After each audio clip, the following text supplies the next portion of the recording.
give a brief overview of the history, evolution, and power of Wallace L. and other David Foster Wallace fan sites, and then talk a little bit about how these communities have influenced the direction of Wallace scholarship. Since the release of Infinite Jest in early 1996, the primary gathering place for Wallace fans has been the email listserv Wallace L.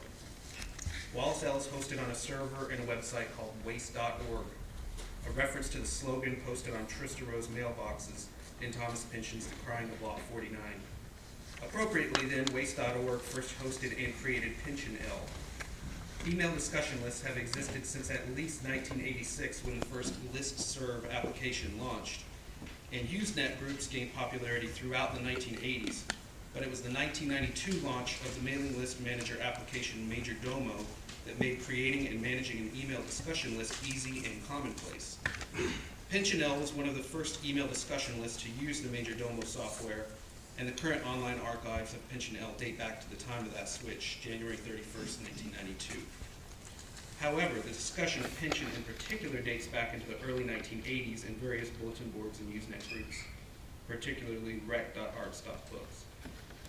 When it comes to groups of people gathered to discuss literature in the public sphere, if you were to try to trace a thread from French salons of the 18th century to mass media, from the academic departments and conferences of the 20th century to the online discussion groups and sites of the 21st century, the first thing you might notice is that appearances and affiliations are becoming less important. It's often impossible to discern someone's gender, race, educational background, or social standing from his or her online persona, especially on text-only discussion lists. In this context, ideas, not titles or credentials, are paramount. In some ways, the rise of the internet, email discussion groups, and Wallace L parallels the rise of the amateur. In late 1995, members of the Pynchon L list ramped up their anticipation of the release of Wallace's gargantuan, Pynchon-esque novel, Infinite Jest. Pynchon fans, not content to wait 10 years or so for their man to release new novels, happily picked up other novels. Other novels recommended to each other by the mainstream press as having any resemblance at all to Pynchon's style. Wallace is the broom of the system, certainly put him on the map as one of those young novelists to look out for, but many Pynchon fans were in no way prepared to consider Wallace Pynchon-esque. By mid-February 1996, however, several members of the Pynchon list had read and digested and began to discuss Infinite Jest. It was quickly suggested that these readers either get back on topic, Pynchon, or get their own list. One Pynchon list member, Dan Schmidt, said that if a Wallace list were created, he would volunteer to administer it. And so, in April 1996, which was still Bill Clinton's first term, mind you, Wallace L was born. However, back on Pynchon L, there was outright hostility towards Wallace both before and after the creation of Wallace L. Wallace was called an unskilled imitator, a very vindictive man, and he was told, a la Lloyd Benson, "You're no Thomas Pynchon." The few people who regularly defended Wallace on Pynchon L were also members of, or became members of, Wallace L. Despite their shared origin, this schism between the two lists has persisted, and the number of subscribers on both lists is less than 2% of the total combined membership. A large proportion of the early Pynchon list members were university professors, college students, grad students, some other type of university professional familiar with email discussion groups, or software programmers. Thus, the Pynchon list developed a reputation as being full of fairly serious, hardcore fans who were sticklers about the Usenet admonition to stay on topic.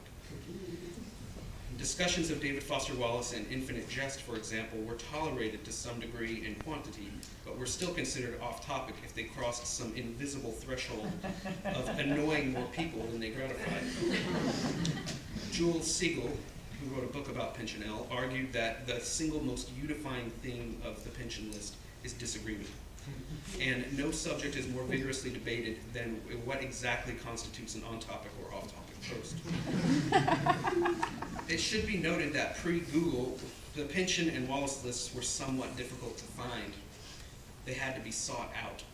A first-time reader might have attempted to look up davidfosterwallace.com or infinitejest.com and eventually closed their browser without experiencing or learning anything substantive or new. What the technology of email lists offer is something that many readers of Infinite Jest crave: a chance to ask another human being, what the hell happens to Hal? Or to just say, that's the ending, seriously? Almost 14 years later, the list still gets these questions. A good deal of readers committed to finding out more about the characters after they finished the novel kept digging and found a plain text-only site with a sign-up form for subscribing to an email list about David Foster Wallace. The list is difficult to find, difficult to join, and for first-time users, difficult to interact with. This high barrier for entry means that the number of users stays somewhat low, between 500 and 1,000 for the past 7 years or so. And of that number, the majority are lurkers. This small group of dedicated fans is also a key resource for translators of Wallace's writing. Members of the list have answered questions and helped with translating challenging passages for Italian, Dutch, Spanish, and German editions of Wallace's fiction and nonfiction. This is a practice that seems commonplace on the list now, but would be inconceivable in the world of contemporary fiction even 40 years ago. For example, were fans of John Barth's Lost in the Funhouse consulted on its Russian or Japanese translations? Before the internet age, this would be almost impossible to do, but it is also unlikely that a translator would know of a group of John Barth fans and trust their understanding of his use of the language. If anything, the translator might discuss a tricky issue or two with a fellow translator or a Barth scholar at a conference or via letter. In terms of how Wallace is perceived around the world, this use of the hive mind cannot be underestimated. It not only attracts an international population to the list, but furthers the understanding of the most idiomatic and idiosyncratic parts of Wallace's writing. However, this gets us closer to the question of what kind of people join the list, and it brings up larger issues about communities and intellectual discourse and group psychology.